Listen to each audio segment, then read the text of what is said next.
प्रत्येक घरामध्ये एक नोकरी किंवा व्यवसाय देण्यासाठी तुम्ही तरतूद करा, हे अगोदर करा.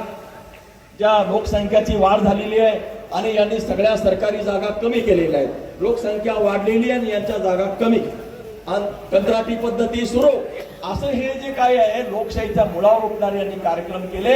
हे काही करत नाहीत, काही करायचं नाही. आणि जे काही आपण धडपडतोय, हातात हात घालून जाणून जे काही आपण चालण्याचं काम करतो, आपलं ऐक्य, आपले हात एकमेकांपासून सोडण्याचं अतिशय अश्लील काम हे जे मुख्यमंत्री महोदय करतायत.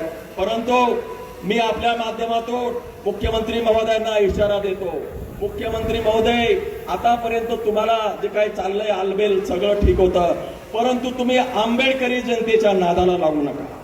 आंबेडकरी जनतेच्या नादाला जर लागाल तर तुम्हाला या ठिकाणून पदच्युत करावं लागेल. सत्तेमधून तुम्ही बेदखल होणार. आगीशी खेळण्याचा तुम्ही प्रयत्न करू नका. आंबेडकरी जनता राजकारण करत नाही, पण जेव्हा समाजकारणावर एकत्र येते तेव्हा सरकार ते पायाखाली घेतात. सरकार पाडल्याशिवाय राहणार नाही.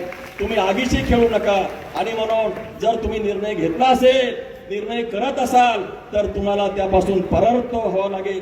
तुम्हाला या पाठीमागं यावं लागेल. आणि आपण ही जी ताकद आहे, आपण आजच्या मोर्चामुळं मुख्यमंत्री कुठला निर्णय घेतील असं नाही, परंतु आपलं जे ऐक्याचं जे काही प्रदर्शन आहे, आपण जे काही आपली जी एकता आहे, सामाजिक ऐक्याचं प्रदर्शन आपण महाराष्ट्र शासनाला आणि विशेष म्हणजे मुख्यमंत्र्याला करून दिलं. यासाठी आपण सगळेजण सकाळपासून या ठिकाणी मोठ्या संख्येनं उपस्थित झालात. मी तुम्हा सगळ्यांचं अभिनंदन करतो. आणि कोणत्याही परिस्थितीमध्ये विधानमंडळामध्ये असेल का रस्त्यावर असेल, आपण मागे हटायचं नाही. आणि या सरकारला आपल्याला दाखवून द्यायचं की आम्ही हे होऊ देणार नाही, आमची एकता कुठल्याही प्रकारचं होऊ देणार नाही. आणि म्हणून सरफरोशी की तमन्ना अब हमारे दिल में है, सरफरोशी की तमन्ना अब हमारे दिल में है, देखना है बाजुए कातिल में कितना दम है.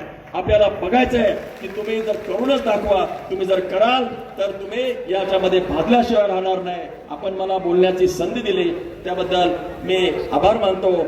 शब्दांना पूर्ण विराम देतो. जय भीम, जय संविधान.